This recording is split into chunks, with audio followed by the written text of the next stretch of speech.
1200 ആണ്ട് ധനുമാസം കന്നിക്കൂറ് ഉത്രം മുക്കാൽ അത്തം ചിത്തിരാര നക്ഷത്രങ്ങൾ അടങ്ങുന്നത്.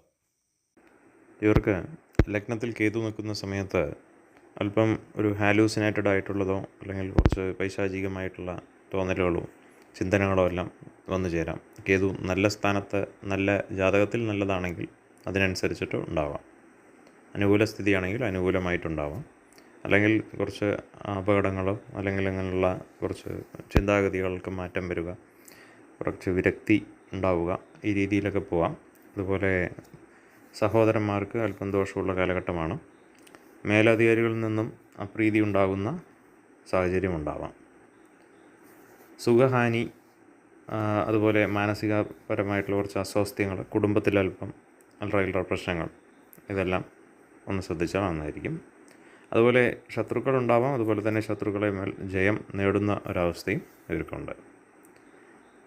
അപ്രതീക്ഷിതമായിട്ടുള്ള സാമ്പത്തിക നേട്ടം വിചാരിക്കാതെ ഉണ്ടാകാവുന്ന പലയിടങ്ങളിൽ നിന്നായിട്ട് വിചാരിക്കാതെ കിട്ടുന്ന ധനലാഭം, അതുപോലെ സന്താനങ്ങൾക്ക് അഭിവൃദ്ധി ഉണ്ടാകുന്ന സമയമാണ്.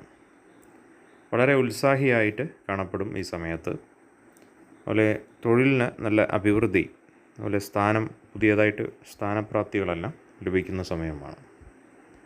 അല്ല തിരഞ്ഞെടുപ്പ് അല്ലെങ്കിൽ ഏതെങ്കിലും ഇപ്പോൾ സ്കൂൾ പഠിക്കുന്ന കുട്ടികളാണെങ്കിൽ ആ ഭാഗത്ത് തിരഞ്ഞെടുപ്പ് വല്ലതും നടക്കുക, അല്ലെങ്കിൽ ഒരു ലീഡർഷിപ്പിലേക്ക് തിരഞ്ഞെടുക്കുക, അതല്ലെങ്കിൽ സ്ഥാനക്കയറ്റം ഉണ്ടാവുക, സമൂഹത്തിൽ അതിനനുസരിച്ച് അന്തസ്സ് വർദ്ധിക്കും.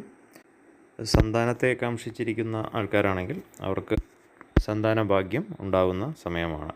അതുപോലെ സർവ്വ ഐശ്വര്യവും അതുപോലെ ധനലാഭം സന്താനങ്ങൾ ഉണ്ടായാൽ ഉണ്ടാകുന്നവർക്ക് അതിൻ്റെ മേന്മയും അതിനോടൊപ്പം തന്നെ ഉണ്ടാകുന്നതാണ് ഈ സമയത്ത്.